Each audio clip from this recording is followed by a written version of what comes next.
예, 안녕하세요. 재밌는 역사 TV, 제역사 TV입니다. 오늘 구급 한국사, 구급 이제 국가직 구급 시험이 오늘 있었죠, 공채. 한국사에 대해서 간단하게만 일단 총평에 대한 얘기를 드리면 난이도는 중간이라고 보시면 될 것 같고요. 뭐 저희 학원을 비롯해서 저한테 이제 공부를 받으셨던 분들에 대한 종합적인 의견을 봤을 때, 또 그분들의 점수를 종합해 봤을 때 일반적으로 80점 정도의 평균 점수를 예상해 볼 수 있을 것 같고요. 일반적으로 이제 그 안정권이라고 하죠. 이 정도면 됐다 싶은 점수는 85점이라고 보시면 될 것 같아요. 난이도가 막 어렵지 않아서 아, 이 문제 진짜 어렵다라는 문제는 없었다라고 보시면 될 것 같고, 정리하자면 평균은 80점 정도를 예상하고요. 한국사만. 그다음에 안정권 점수는 85점이라고 생각하시면 될 것 같습니다. 오늘 이렇게 이제 해설을 해드리려고 영상을 켜게 됐는데, 한국사, 구급 한국사, 국가직, 구급 해설 시작하도록 하겠습니다. 자, 1번 문제부터 한번 보도록 할게요. 자, 여기서 일단 핵심적인 내용은 여기 가족 공동 무덤이죠. 이 가족 공동 무덤은 바로 그 옥저의 대표적인 내용이죠. 이것만 보고 체크하시면 되겠죠. 그래서 정답은 1번으로 체크하시면 됩니다. 민며느리제. 정확히 나와 있고요. 이번에 이제 사출도 같은 경우는 부여에 해당이 되죠. 그 다음에 소도는 사만, 무처는 동해에 해당된다. 라는 거 다 알고 계실 거고, 이렇게 해서 1번 문제는 해결해 주시면 되시고요. 난이도가 진짜 어렵지 않았어요. 생각보다. 자, 그리고 2번 문제를 한번 보도록 할게요. 자, 이번 문제 역시도 난이도는 그렇게 어렵지 않았습니다. 이게 유네스코 세계 문화유산 문제이긴 한데 왜 난이도가 좀 쉬웠냐라고 얘기를 하냐면, 일반적으로 이제 유네스코 문제는 유네스코 문화재가 아닌 걸 찾아봐라 라는 것 때문에 난이도가 상당히 좀 높았다고 보시면 돼요. 왜냐면 이제 유네스코 문화유산을 다 외워야 되니까. 근데 이거는 그런 류의 문제가 아니고 전체가 다 지금 유네스코인데 이 중에 설명이 틀린 걸 찾아라 라는 거기 때문에 조금 난이도는 하향된 유네스코 문제다라고 보시면 될 것 같은데요. 일단 정답 먼저 체크하면 3번입니다. 자, 계단식 돌무지 무덤은 백제식의 무덤이며 한성, 즉 지금의 서울 석촌동에 있는 무덤 형태죠. 이 능산리는 이제 백제의 세 번째 수도 사비 시기에 있었던 고분군이고, 여기 있었던 고분군의 대표는 작고 소박한 굴식 돌방 무덤의 형태가 되게 됩니다. 자, 이것도 이제 그 우리가 이제 문화유산 할 때, 세계 문화유산 할 때 백제와 관련돼서 조금 조심해 주셔야 될 부분은, 백제와 관련된 세계문화유산에 등재된 역사 유적지구 중에 서울은 포함되지 않아요. 그러니까 백제의 첫 번째 수도였던 한성은 포함되지 않고, 왜냐면 서울 같은 경우는 너무 많은 문화가 조금 중첩되어 있는 형태이기 때문에 백제만의 유적이라고 볼 수가 없기 때문에, 뭐 조선의 그 도읍이기도 했고요. 그렇기 때문에 서울은 빠지게 됩니다. 앞으로 이제 문제를 푸실 때에도 백제 역사 유적지구의 세계 문화유산에 대한 문제가 나온다면 서울 지역은 아니다라는 거 체크해 주시면 될 것 같고요. 자, 1번부터는 너무 쉽죠. 익산, 미륵사지 석탑, 목탑 양식의 석탑, 그리고 부여, 정림사지 5층 석탑이 있죠. 그리고 4번, 무령왕릉의 주인공 알려주는 지석이 있다. 요거는 이제 무령왕릉도 역시 웅진 시기에 있으니까요. 이렇게 해서 문제 해결해 주시면 되시고요. 해설은 간단하게, 또 여기서 알아갈 정보만 딱 가져가는 게 좋아요. 복잡하게 하실 필요가 없습니다. 자, 이제 3번 문제를 한번 보죠. 관청에 대한 설명으로 옳은 걸 찾는 거죠. 이것도 난이도가 어렵진 않아요. 자, 일단 정답은 4번이 되고요. 승정원은 왕의 비서기관으로 국왕의 명령을 출납하게 되는 포인트가 있죠. 자, 나머지를 한번 보도록 할게요. 자, 나머지 같은 경우는 사관원은 교지를 작성하는 게 아니죠. 사관원은 간쟁이라고 해서 쓴소리하는 애들이죠. 교지를 작성했던 기관은 예문관이죠. 예문관 기억해 주시고요. 그리고 시정기를 편찬한 데는 어딜까요? 바로 여기 밑에 있죠. 춘추관이죠. 춘추관에 해당이 되고요. 한성부 같은 경우는 지금의 서울시청과 같은 기능을 했다라고 보시면 되고 수도 서울의 즉 당시 한양의 치안, 행정, 소송 등의 업무를 맡았던 데가 한성부입니다. 자, 그러면 외교문서 작성했던 곳은 어딜까요? 승문원인데요. 자, 뭐 유명한 암기팁이죠. 우리가 이제 외국 가려고 비행기를 탈 때 있는 비행기 안에 있었던 그 직원들을 뭐라고 부르죠? 승무원이라고 부르죠. 그러니까 외국 갈 때 승무원, 외교문서 승무원 이런 식으로 이렇게 암기팁을 가져가 주시고 외교문서 작성은 승문원입니다. 자, 이렇게 해결해 주시면 되시고요. 자, 이제 밑에 문제 한 번 더 보도록 할게요. 난이도가 생각보다만 어렵진 않았다 라는 게 일단 핵심적인 얘기가 될 것 같고, 자, 4번 문제 한번 보도록 할게요. 자, 4번 문제도 역시나 자, 3.1운동 직후에 만들어졌다는 이 가가 뭘 조직했다고 되어 있죠? 연통제. 자, 연통제와 함께 여기 밑에 보이는 교통국이 있죠? 이 두 가지 형태를 조직했던 단체는 임시정부가 되죠. 자, 여기서 일단 핵심적으로 알아둬야 될 거, 뭐 연통제에 대해서는 1921년쯤에 한강 이북 지역에 있는 연통제 조직이 이제 일본한테 걸려서 파괴가 돼요. 그러니까 연통제 조직 자체는 20년대 초반에 그 조직이 붕괴됐다라는 사실도 좀 팁으로 알고 가주시면 되고, 자, 결국 일단 여기서 말하는 가는 임시정부가 되겠죠. 자, 임시정부고 정답은 1번이 됩니다. 자, 여기서 일단 보면 비밀결사 운동을 추진하고자 독립의금부를 만든 거는 그냥 임병찬이죠. 개인의 일이었고요. 그다음에 이인영, 허위 등을 중심으로 하는 서울진공작전을 추진한 것은 1907년 정례의병 때 조직되었던 13도 창의군에 대한 설명입니다.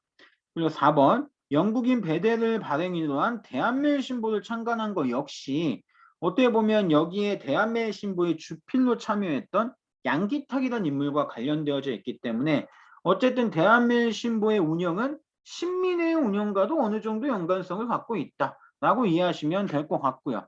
일단 정답은 1번. 난이도가 왜 쉬웠냐면 3번, 4번 같은 경우는 일제강점기 자체가 아니죠. 뭐 여기 3.1운동이 나오니까 일제강점기 이전에 있었던 걸 지운다고 생각했어도 두 개로 압축이 되는 이런 모습이 나오고, 또 독립의금부가 1910년대에 조직된 거죠.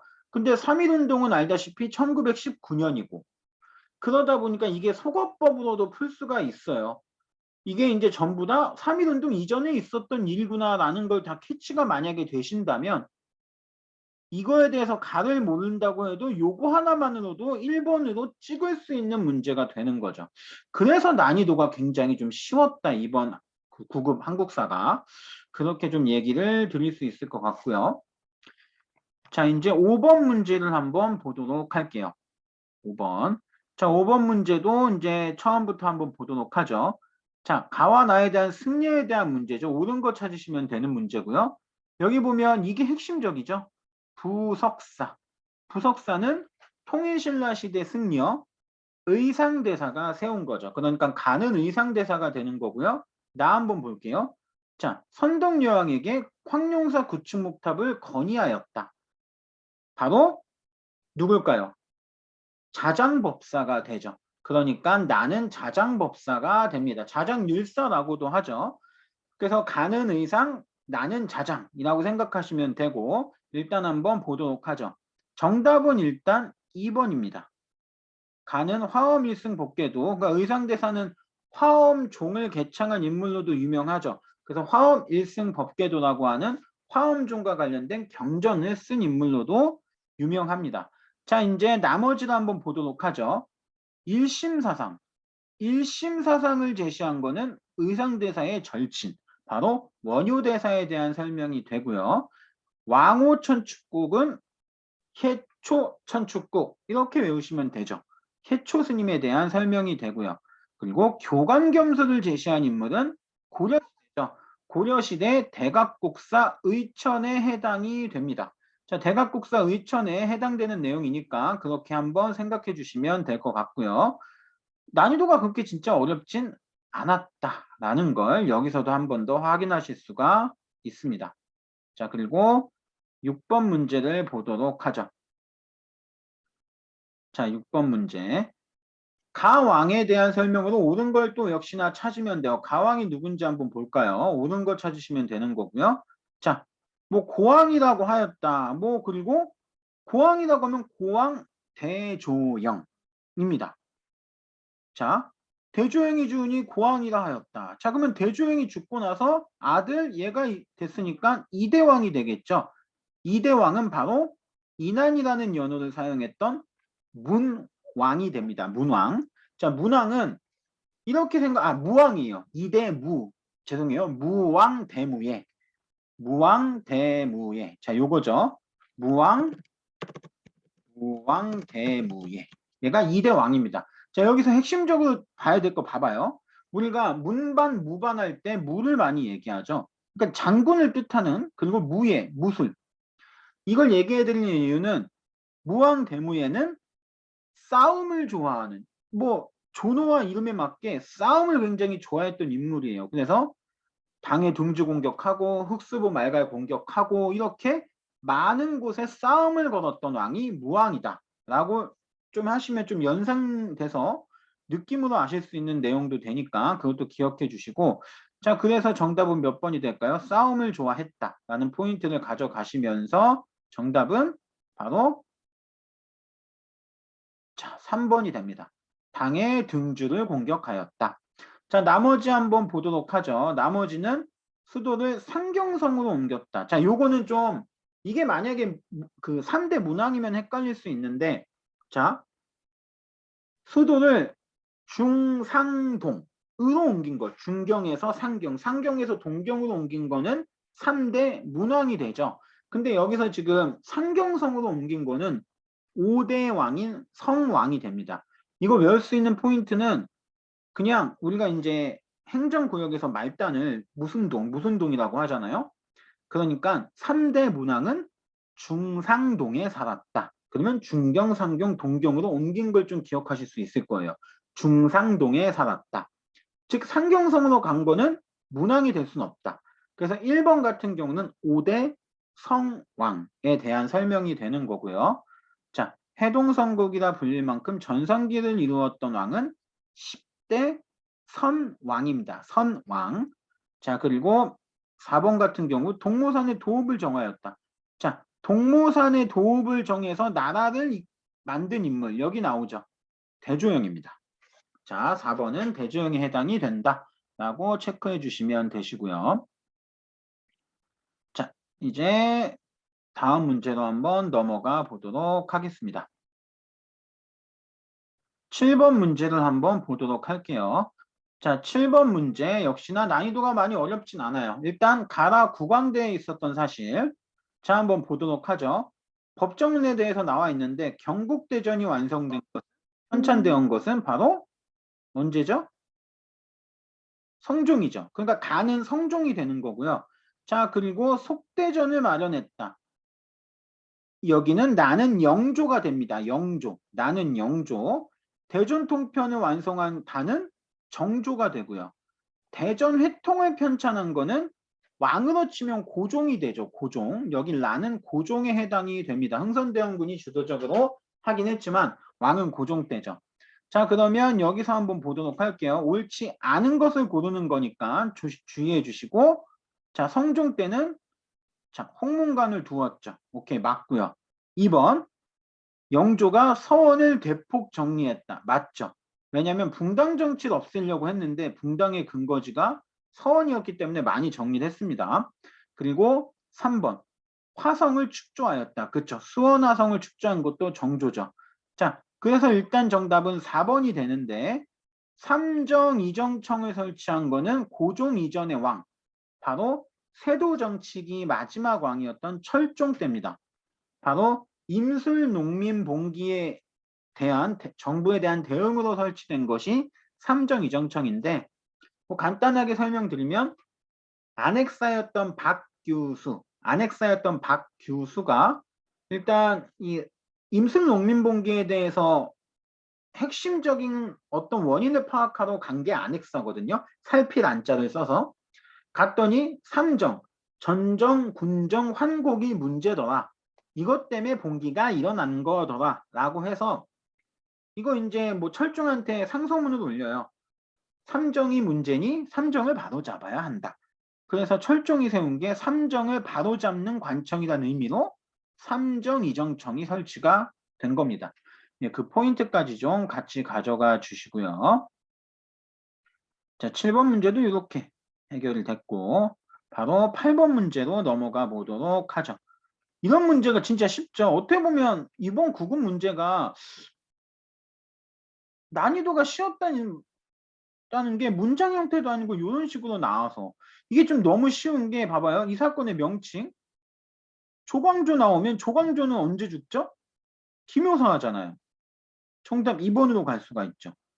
자, 조광조가 김효사라는 거 외울 수 있는 팁이 뭐냐면 자, 나뭇잎에 주초위양이라고 적혔다는 굉장히 기묘한 일로 조광조가 죽음을 당하죠. 그래서 기묘사화라고 외워주시면 되시고요. 나머지도 간단하게 제가 순서지만 뭐 연상되는 팁을 알려드리자면 무오사화, 무오사화는 이렇게 발음이 될 수 있어요. 무오가 뭐 이렇게 될 수 있죠. 무오사화가 뭐죠? 김종직의 조의제문이 사초에 들어간 것 때문에 그런 거죠. 그러니까 이렇게 했겠죠. 연산군이 김종직의 조의제문이 사초에 들어간 사실을 알았을 때 반응. 뭐? 이랬겠죠. 그래서 무오사화. 그리고 갑자사화는 뭘까요? 패비운 씨가 죽고 난 이후에 그거에 대해서 보고를 받은 연산군이 갑자기 돌변해서 사람을 죽인 거죠. 그때 이제 많은 살인들은 갑자기 죽음을 당했죠. 그래서 갑자사화. 이렇게 하시면 됩니다. 요 포인트가 이제 있을 수 있으니까 요거까지 한번 체크해 주시고 정답은 2번으로 봐주시면 되시고요. 9번 한번 보도록 할게요. 자, 9번 역시도 그렇게 어려운 문제는 아니었고요. 가나에 대한 역사서에 대한 설명 일단 가로 한번 볼게요. 자, 왕에게 바쳤다는 게 조금 핵심이에요. 그러니까 왕명에 의해서 만들어졌다는 게 일단 하나의 포인트가 될 수가 있고 어느 나라와 관련된 역사서냐 봤더니 신라, 고구려, 백제가 나오죠. 그러면 삼국과 관련된 역사서인데 그렇게 되면 삼국 사기가 됩니다. 자, 제가 이 얘기를 하는 이유는 삼국유사와 삼국사기의 가장 큰 차이점은 뭐냐면 삼국사기 같은 경우는 왕이 명령에 의해서 만들어진 관찬 역사서가 되고요. 삼국유사는 이련 스님이 개인적인 의견을 바탕으로 개인적으로 펴낸 사찬 역사서예요. 그러다 보니까 왕명에 의해서 왕에게 바쳐진 거고 삼국이 나오면 삼국 사기가 될 수가 있습니다. 그래서 가 역사서는 삼국 사기가 되는 거고요. 나를 한번 보도록 하죠. 나는 부여시와 고시가 망한 다음에 발해가 있으니 남북국이다. 자, 그 굉장히 유명한 얘기죠. 남쪽에는 통일신라, 통일했던 신라, 북쪽에는 발해가 세운 대조영이 세운 발해가 있죠. 그래서 남쪽과 북쪽에 우리 민족의 국가가 공존했다라고 해서 남북국 시대라는 명칭을 처음 사용해서 적용시켰던 인물 바로 유득공이라는 인물의 발해고가 되죠. 뭐 요거는 일단 삼국사기는 고려시대 만들어진 거고요. 나 같은 경우는 조선 후기 때 만들어졌다라는 거 기억해 주시고 뭐 유득공 같은 인물은 한 가지 더 팁만 또 추가될 수 있는 거는 규장각 검서관 정조가 규장각 검서관으로 대표적인 서원을 호통할 때 호통되었던 인물이다 라는 것도 좀 가져가 주시면 좋고요. 일단 그럼 정답을 한번 일단 보면 정답은 3번이 됩니다. 만주 지역까지 우리 역사의 범위를 확장한 게 맞죠. 왜냐하면 발해를 우리 역사로 들여와서 남북국으로 본 거니까. 자, 동명왕의 업적을 칭송한 영웅서사는 바로 뭘까요? 동명왕편. 이규보가 썼던 동명왕편이고요. 자, 불교 중심의 고대서라. 자, 불교 중심 이련 스님이 썼던 삼국유사죠. 이련 스님이니까 당연히 불교와 관련된 걸 썼겠죠. 자, 그리고 나는 고조선부터 고려에 이른 역사를 체계적으로 정리했다. 이건 역사가 굉장히 많죠. 뭐 동국통감도 있을 수 있고 여러 가지가 많은데 그러니까 뭐 이거는 이 내용 자체는 어떤 역사서에 딱 집중되는 얘기라기보다는 나가 남북국 시대라서 자, 남북국 시대니까 고려까지 넘어가지 않아요. 발해고니까. 그러니까 고려 역사서는 고려에 대한 내용은 들어가 있지가 않다라는 게 핵심이죠. 그래서 4번은 될 수가 없다라는 겁니다. 이렇게 해서 9번 문제도 해결이 됐고요.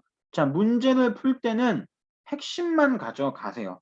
일단 중요한 거는 뭐 공부하시는 분들 중에 해설을 할 때 너무 깊숙이 들어가시려는 분이 있는데 그 문제에서 나왔던 이게 정답을 가리키는 거구나. 이것과 함께 다른 보기가 이걸 가리키는 거구나. 정도만 체크해 가시는 게 문제 풀 때 가장 좋습니다. 바로 그 핵심만 가져가실 수가 있으니까. 자, 그리고 이제 10번 한번 보도록 할게요. 자, 10번. 토지를 겸병하는 자. 자, 그리고 여기 한번 쭉 보면은 이게 나와요. 토지 소유를 제한한다. 토지 소유를 제한하는 거는 두 명이 있죠. 조선 후기에 성호 이익과 연암 박지원.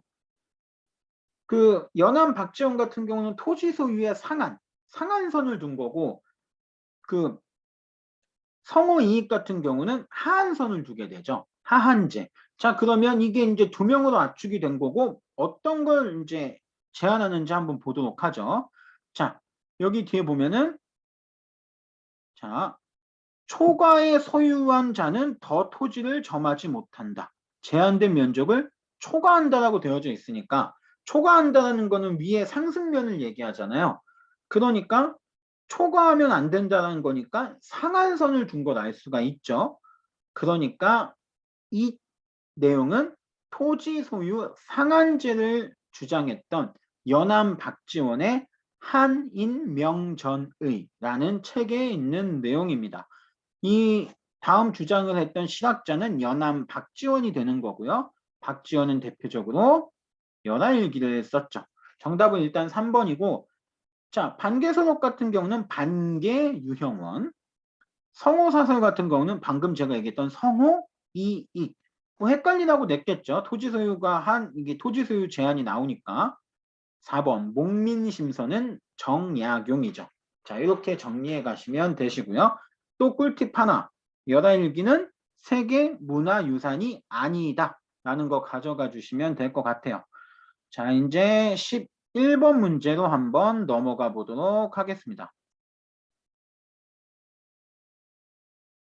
자, 11번 문제 한번 시작해 보도록 할게요.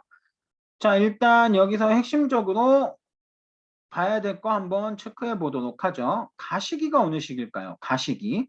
뭐 여기 뒤에 다 이제 지워버리고 뒤에 한번 보면 3.1운동 이후 3.1운동이 벌어진 때까지를 가시기라고 한다.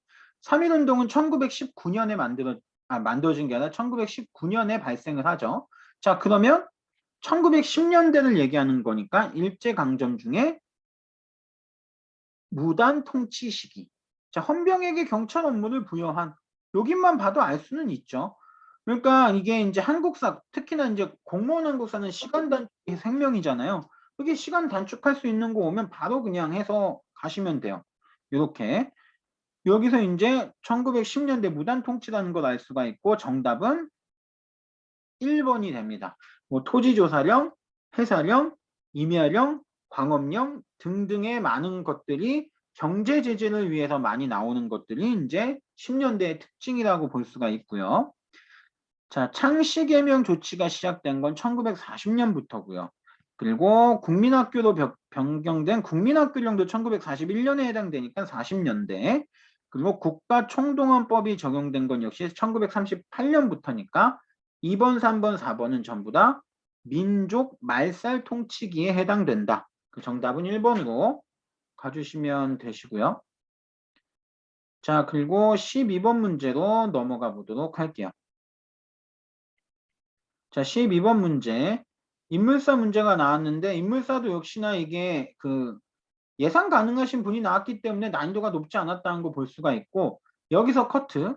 자, 한국국민당을 이끌었던 그 여기서 끊으시면 돼요. 자, 이거 일단 아시면 돼요. 큰 흐름은 지금 뭐 바로 얘기해 드릴 수는 없지만 1935년에 그 김원봉, 조소왕, 지천천이 합쳐서 민족혁명당을 창당할 때 김구 선생님은 여기에 참여하지 않고 따로 한국국민당을 만들게 되죠. 그거 포인트 기억해 주시면 한국국민당을 이끌었던 그리고 나중에 남북협상을 했다네. 두 가지 포인트로 연결해서 김구 선생님임을 아실 수가 있어야 되고요. 여기서 말하는 그는 김구 선생님입니다. 일단 먼저 정답을 말하면 4번이 되죠. 대표적인 이제 신탁통치 반대 위치에 있었던 분이 김구 선생님이고요. 자, 1번부터 한번 보도록 하면 좌우합작 7원칙을 발표한 거는 좌우합작위원회는 대표적인 두 분, 여운형, 김규식 두 분이 계시고요. 조선건국준비위원회가 안지홍과 같이 조직한 인물은 여운형 선생이 되고요. 그리고 하와이에서 대조선 국민군단 그리고 뒤를 잇는 대조선 독립단을 조직하셨던 분은 박용만 선생입니다. 자, 이렇게 해서 1번 여운형 김규식, 2번 여운형, 3번 박용만, 정답은 4번으로 체크해 주시면 되겠습니다. 자, 13번 문제를 한번 보도록 할게요. 이것도 난이도가 이번에 보고 좀 놀랬던 게 이렇게 좀 쉬운 문제를 낼 수 있나 싶을 정도로. 자, 재헌국회에 대한 설명으로 옳은 걸 찾으라는 건데 옳은 거니까 정답 바로 나오죠. 반민법, 반민족행위 특별조사위원회. 자, 뭐 이제 옆에다 적어두셔도 될 것 같아요. 그 재헌국회 가장 대표적인 활동은 세 가지가 있죠.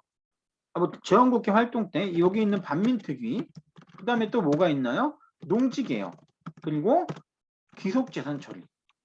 이 세 개는 그 재헌국회 아주 특징적인 아주 그 시험에 많이 나오는 것들이죠. 이 세 가지 중에 하나가 지금 튀어나왔기 때문에 난이도가 굉장히 쉬웠다라고 보시면 될 것 같고요. 자, 여기서 하나하나 일단 보도록 할게요. 한일 기본조약은 한일 협정을 얘기하고 이거에 대해서 반대하는 성명을 내놨다는 거는 60년대 박정희 정부 때라는 거기 때문에 이게 정답이 일단 될 수가 없겠죠. 그리고 7.4 남북 공동성명은 70년대 박정희 정부니까 역시 될 수가 없고요. 그리고 통일주체 국민회의 역시도 그 유신헌법이 발표된 이후에 박정희 정부를 얘기하니까 정답이 아닙니다. 1번으로 가주시면 돼요. 이 난이도가 상당히 쉬웠어요. 진짜로. 현대사 문제도 쉬웠고. 그래서 이렇게 좀 쉬울 수 있었나? 라고 보실 수가 있는 저한테 배우신 것 중에 뭐 배우신 분들 중에 한 분은 100점 맞으신 분들 한 분도 실제로 계시고 뭐 90점 맞으신 분들도 계시고 하는 거 보면 난이도가 진짜 어렵진 않았다. 딱 보면 아시겠지만. 자, 그리고 문제 14번을 한번 보도록 하겠습니다. 자, 14번.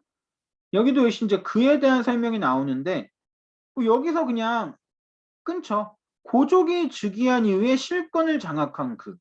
자, 고종이 1863년에 이제 즉위한 이후에 나이가 어리다는 이유로 섭정을 했던 인물이 있죠. 실권을 장악했던 흥선대원군에 대한 설명이죠. 여기서 끊으면 돼요.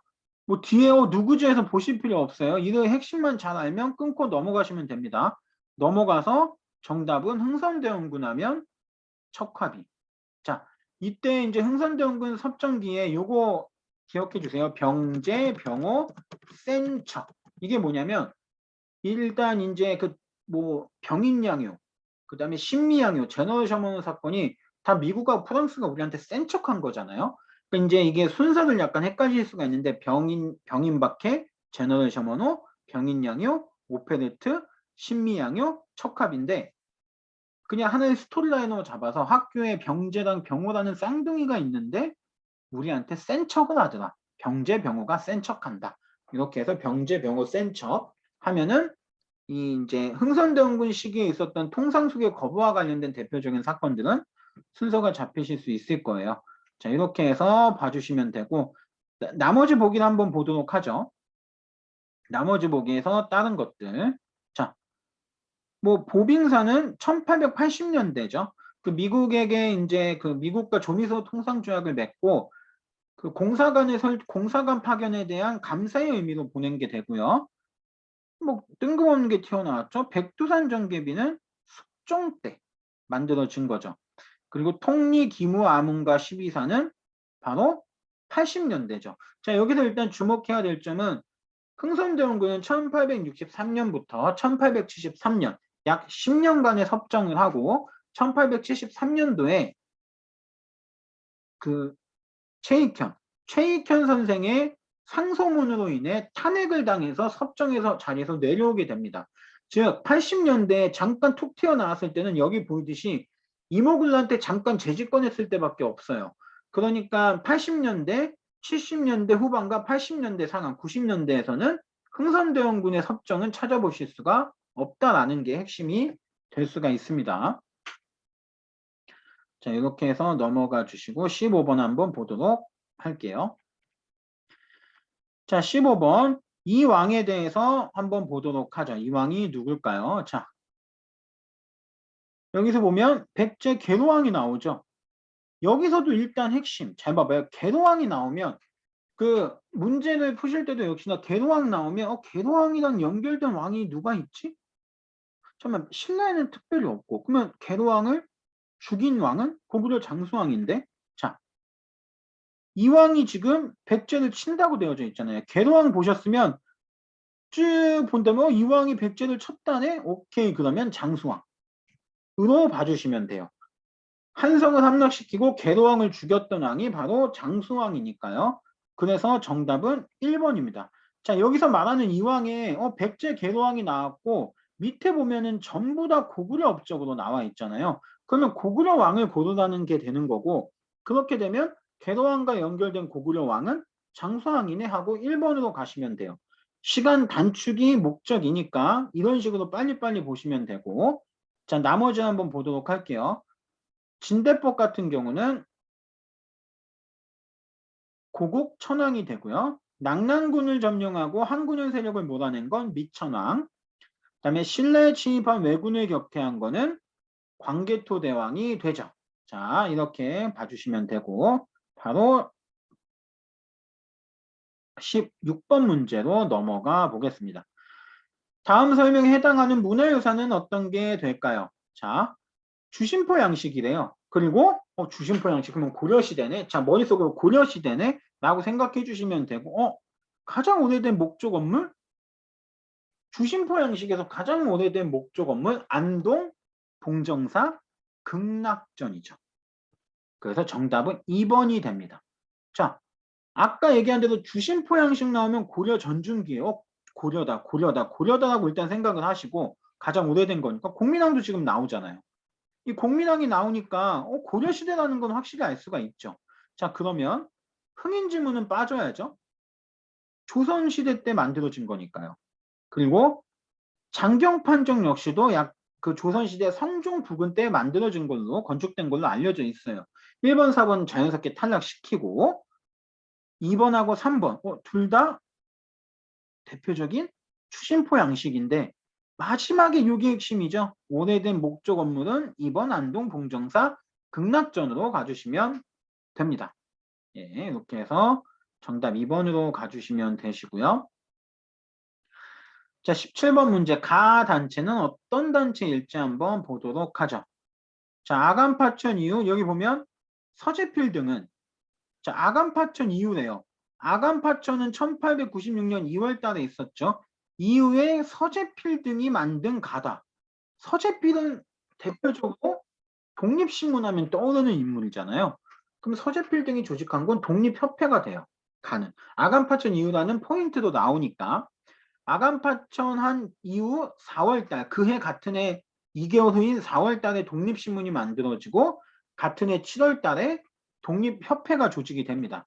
가는 독립협회예요. 여기 보면 만민공동회라는 포인트도 등장하니까 요거 봐서도 알 수 있겠죠. 그러니까 가는 바로 독립협회가 되고 정답은 독립협회니까 독립문 오케이 하고 옳은 거 고르는 거니까 2번 찍고 넘어가시면 돼요.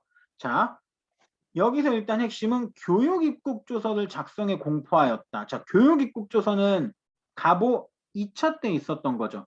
자, 여기 아간파천 이후라는 게 나왔으니까 이것도 자연스럽게 답은 될 수 없어요. 그 순서를 보시면 가보 1차, 가보 2차, 을미개혁 실시, 을미사변 이후에 을미의병 일어나고 아간파천이거든요. 자, 아간파천 이후란 얘기는 2차 갑오개혁 때 있었던 이건 정확히 될 수가 없다라는 게 핵심이고 홍범 14조도 갑오 2차잖아요. 당연히 될 수가 없죠. 그래서 1번하고 3번 같은 경우는 자연스럽게 탈락이 된다라고 보시면 되고 자, 국채보상운동을 일으킨 거는 1907년, 자, 1900년대잖아요. 그 독립협회는 96년도에 조직돼서 98년도에 해산이 됩니다. 90년대만 있는 90년대 활동했던 단체예요. 4번 같은 이제 국채보상운동은 대동광문회라고 해서 이제 서상돈 씨가 대구에서 시작을 한 건데 외울 수 있는 이거 연도 외울 수 있는 포인트가 요거예요. 국채, 국채 기억하고 치으시죠. 여기에 이게 07 국채 기억 치읓 07 기억 치읓 국채 07 보상운동 1907년에 있었던 거죠. 국채보상운동은. 그렇기 때문에 1900년대다. 그러면 독립협회는 90년대니까 자연스럽게 X. 이런 식으로. 만약에 이런 세심한 걸 모른다고 하면 이런 것만이라도 머릿속에 이제 순서적인 캐치만 돼 있어도 충분히 풀 수 있었던 문제예요. 난이도는 높지 않았다 역시나 그렇게 봐주시면 될 것 같고요. 자, 이제 18번 문제로 넘어가 보도록 하죠. 자, 가시기에 있었던 거 옳은 건 뭐가 될까요? 가시기. 자, 여기 보면 무신정권. 무신정권 몰락이라고 되어져 있으니까 개경환도했던 1270년을 보시면 되시고요. 개경으로 돌아온. 공민왕이 즉위한 거니까 이 사이 시기는 바로 원간석기가 되는 거죠. 결국에. 원간석기를 보시면 되고 자, 원간석기에 있는 것 중에 옳지 않은 거 찾으시는 거니까 정답은 3번이 되죠. 자, 왜 그러냐면 공민왕이 즉위하고 나서 한 거잖아요. 쌍송총관부 공격해서 천령 이북 지역을 수복한 거. 공민왕이 하는 거잖아요. 이 난이도가 진짜 쉬웠어요. 이게 솔직히 얘기하면 이제 그 1번 수습 직원을 뽑는 지역 인재 구급이라는 그 시험도 있거든요. 그 시험하고 난이도가 좀 비슷하지 않았나. 할 정도로 좀 난이도가 쉬운 문제였어요. 일단 보면은 망권당은 충선왕하고 연결시킬 수 있죠. 원간석기. 정동행성 설치된 건 충열왕 때고요. 제왕운기 역시 충열왕 때 편찬된 사서입니다. 자, 이렇게 해서 1, 2, 3, 1, 2, 4번 모두 원간석기에 해당된다. 그래서 정답은 3번이 되는 걸로 가주시면 되시고요. 자, 여기서 제가 알려드리는 거는 만약에 이런 이 문제는 모를 리 없다고 생각을 해요. 근데 다른 문제에서 옳지 않은 것을 그러니까 이게 시기 문제에서 옳지 않은 것을 고른다고 하면 여기 있는 내용을 몰라도 그러니까 이제 시기에 관련된 것 중에 옳지 않은 것을 고르라는 거 하면 지문의 내용을 내가 모른다고 해도 그러면 바로 밑으로 내려와서 이질적인 거 하나만 찾으면 돼요. 만약에 이제 조선 후기의 사실로 옳지 않은 것을 골라라 하면 나머지는 다 조선 후기인데 하나만 생뚱맞은 시기를 얘기할 수 있을 거니까 시기상에 옳지 않은 것을 얘기할 때는 아래쪽에 내려와서 좀 생뚱맞고 튀는 시기 하나 고르면 된다. 그러니까 이것도 이제 문제를 풀 수 있는 요령이자 팁이 될 수 있다라는 거 기억을 해주시고 19번으로 넘어가 볼게요. 이 나라의 경제 상황에 대한 옳은 것을 한번 해보도록 하죠. 이 나라. 자, 여기서 보면 이제 전시과라는 제도가 있었다. 끊죠. 뒤에 거 보실 필요 없어요. 우리는 시간을 단축해야 되잖아요. 절대 보셔서 시간 끌지 마시고 전시과 있었으면 고려시대죠. 그래서 역시나 옳지 않은 것 찾아라. 그러면 나머지 고려와 관련 없는 걸 찾으시면 되고 정답은 2번이 됩니다. 자, 공물 부과하는 게 이제 공납제도예요. 고려에도 당연히 있었고 조선시대에도 있었는데 이 공물을 부과하는 기준이 토지로 바뀐 거는 조선시대 광해군 때 대동법이죠. 그때부터예요. 그래서 이제 토지 1결당 12두라는 제도 자체로 바뀌어 버리잖아요. 그러니까 이제 공물 부과 기준이 토지 기준으로 바뀐 거는 조선시대 광해군 때 대동법이다. 라고 생각하시면 2번으로 가실 수가 있다라는 문제가 되죠. 자, 이렇게 해서 정답은 2번으로 봐주시면 되시고요. 이제 마지막 문제, 20번 문제 한번 보도록 하죠. 가시기에 있었던 일을 고르면 돼요. 가시기. 자, 가시기 일단 신미양유. 가보게요. 자, 신미양요는 1868년도에 있었던 겁니다. 1871년도. 신미양요는 1871이에요. 1871. 이제 가보게요. 굉장히 텀이 길죠. 텀이 길면 오히려 좀 좋을 수는 있어요. 생각할 수 있는 게 많아서. 자, 한번 보면 을사늑약은 1905년이니까 당연히 아니죠. 정미의병은 정미조약과 관련된 1900년대 상황이니까 아니고요. 자, 오페르트 도굴 사건 아까 기억하시죠? 병제, 병, 오, 신, 센척. 오 다음에 센척이니까 오센. 오페르트 다음에 신미양요가 와야 돼요. 그러니까 얘도 이때 들어가야지 맞는 거니까 X. 나머지 정답 4번으로 가주시면 됩니다. 1880년대에 있었던 사건. 자, 요것도 일단 이게 핵심이 돼요. 신미양요가 70년대, 가보개혁이 90년대. 그러면 혹은 7, 80년대에 있었던 일이 나올 수밖에 없는데 이게 1900년대고 오페르트는 1860년대네? 나머지 하나 요거구나. 얘가 어느 연도인지 몰라도 충분히 이렇게 연대로만 체크해도 맞힐 수가 있죠.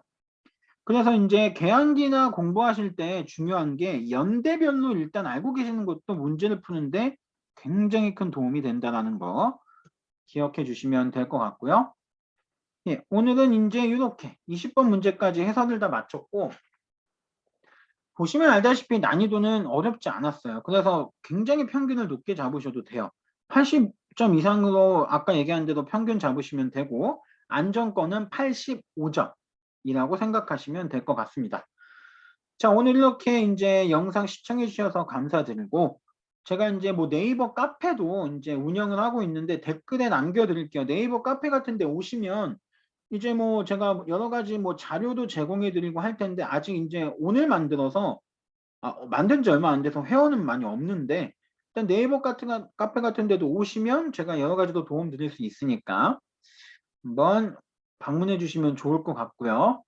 자, 일단 이렇게 해서 2022년도 국가직공무원 9급 공채 한국사 해설 마치도록 하겠습니다. 감사합니다.